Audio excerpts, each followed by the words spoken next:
Bom dia, eu sou Carlos Cabral e esse é o Cyber Morning Call, edição 920 de 8 de dezembro de 2025. A gente abre esse episódio falando sobre um estudo que a Trend Micro acabou de publicar a respeito de um novo backdoor para Linux que passou praticamente invisível pelas defesas tradicionais e foi encontrado pela fabricante em seu hunting automatizado com IA.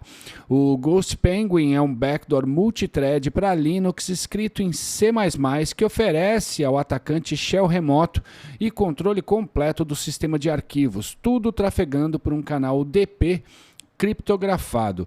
Ele implementa um handshake de sessão estruturado na comunicação de comando e controle e várias threads coordenadas para registrar a máquina no servidor do atacante, além de manter um heartbeat frequente e garantir entrega confiável dos comandos, inclusive reimplementando por conta própria um mecanismo de confirmação e retransmissão em cima do protocolo UDP. O destaque do estudo, claro, vai para como esse malware foi encontrado. Não foi por detecção em campo, mas sim por um pipeline de hunting automatizado que coleta amostras que tinham 0 detecções no vírus total. Ele extrai os artefatos, suas strings, APIs e outros elementos e usa IA para perfilar comportamentos suspeitos. Foi nessa peneira de amostras invisíveis que o Ghost Penguin apareceu. A ameaça possui indícios de que ainda está em desenvolvimento, com artefatos de debug e funções não usadas, o que indica que os operadores ainda estão ajustando o código antes de escalar o seu uso. Uma vez instalado, o backdoor coleta informações detalhadas do host, como IP de LAN, gateway padrão, distribuição Linux, hostname, usuário atual, arquitetura e dados sobre processos ativos e envia tudo isso para o servidor de comando e controle de modo a registrar a máquina em sua lista de alvos. A partir daí, o servidor troca o estado do cliente para ativo e o implante entra em modo de espera por comandos.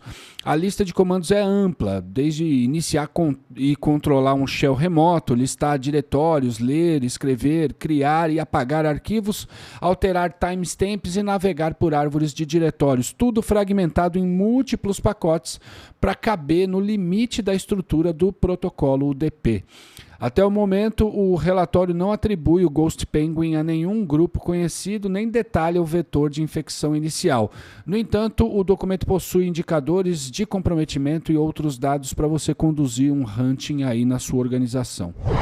E o Apache Tika, um framework de detecção e análise de conteúdo usado por uma série de aplicações para extrair texto de documentos, sobretudo de documentos PDF, possui uma falha muito séria. A vulnerabilidade é a CVE 2025-66516, é uma falha de XXE com nota 10 no ranking CVSS, que permite injetar entidades XML externas por meio de formulários XFA embutidos em PDF. De trás para frente, para ficar mais claro, o Apache Tika pode receber um arquivo PDF malicioso que possui um formulário XFA no seu interior. Esses formulários são geralmente interpretados pelos sistemas por um módulo que trata XMLs. Então, quando cai um PDF com XFA no colo do Apache Tika, ele chama seu interpretador de XML para lidar com o caso. O problema é que esse XFA pode fazer uma chamada para um servidor remoto executando um código malicioso que está lá nessa máquina. E quando o interpretador XML do Apache Tika processa o XFA, ele executa o tal código dentro dele. Aí imagino que vocês já sabem o que pode acontecer, né? Então, atualizem o Apache Tika. E ainda falando sobre vulnerabilidades com CVSS 10, a falha React to Shell, ou CVE 2025-55182, sobre a qual eu tratei aqui na sexta-feira passada, já está sendo explorada em ataques por grupos chineses. Relembrando, o problema afeta o componente React Server Components, usado em aplicações React e frameworks como Next.js, e permite que um atacante remoto execute comandos arbitrários no servidor, apenas enviando requisições HTTP especialmente montadas para isso. Pesquisadores da AWS identificaram os ataques dentro de poucas horas após a divulgação pública da falha. Honeypots começaram a registrar tentativas de exploração vinda de múltiplos múltiplos grupos com vínculo com a China, incluindo o Earth Lamia e o Jackpot Panda. A Grey Noise também documentou ondas de exploração fortemente automatizadas usando o código de prova de conceito público como base. Um levantamento citado pelo The Hacker News fala em algo como 2,15 milhões de serviços expostos à internet, potencialmente afetados por essa vulnerabilidade. Então, gente, não deixe de atualizar.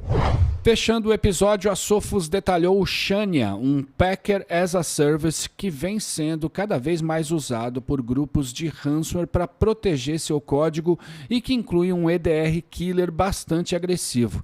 Esse serviço surgiu em fóruns do Underground sob o nome VXScript, associado a um adversário que se identifica como Shania, e passou a ser usado para empacotar famílias de malware como Bumblebee, o Luma, o SteelC e um downloader chamado WHT. O Packer gera loaders altamente ofuscados e únicos para cada um dos seus clientes, para cada um dos clientes do Shania, melhor dizendo, com criptografia customizada e meios distintos para esconder os ponteiros e as configurações das ameaças e empregar técnicas anti-debug para driblar sandboxes e EDRs. Algo importante para ficar no radar dos analistas de malware. Fim da edição de hoje, de novo, e eu vou ficar repetindo isso daqui, eu acho que a semana inteira. Convido vocês para o webinar sobre tendências de cyber para o ano que vem, que eu vou apresentar no dia 16 às 10 da manhã. O link para inscrição está aqui nas referências do episódio. Apareçam lá, não me deixem só. Vamos conversar sobre o que pode rolar, lógico, fazer um wrap-up das coisas mais importantes que rolaram nesse ano e falar sobre o que pode acontecer de mais importante em termos de cyber no ano que vem. Beleza? Um abraço, tenham uma ótima semana e obrigado por ouvirem o Cyber Morning Call. Você ouviu o Cyber Morning Call, o podcast de cibersegurança da Tempest. Nos siga em seu tocador de podcast para ter acesso a um novo episódio a cada dia. E para saber mais sobre a Tempest, nos siga no Instagram, Twitter e LinkedIn ou acesse www.tempest.com.br.